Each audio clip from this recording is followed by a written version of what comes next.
How affiliate marketing works step by step. What's going on? Garrett here. I've actually been doing affiliate marketing for 5 years now, full time. And in this video, I want to break this down in simple terms. So if you've been maybe researching affiliate marketing, but you're overwhelmed by the massive conflicting information, I want to simplify this so you can go out there and start to create the results you truly want.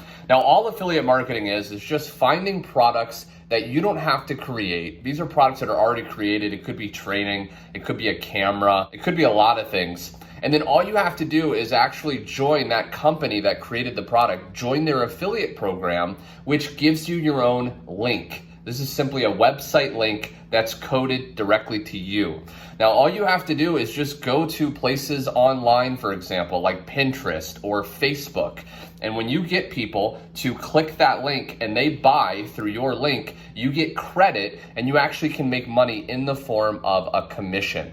It's very simple. There's a lot of strategies, and that's actually what I share, for example, on my YouTube channel. I go in depth on different methods to get people going to your link and buying so you can make money. Now, if you haven't subscribed to my YouTube channel, there's gonna be a link in my bio. If you go here, go to that link, subscribe to my YouTube channel, because every single week I'm posting step-by-step over-the-shoulder training so you can really start affiliate marketing and get results in lightning speed.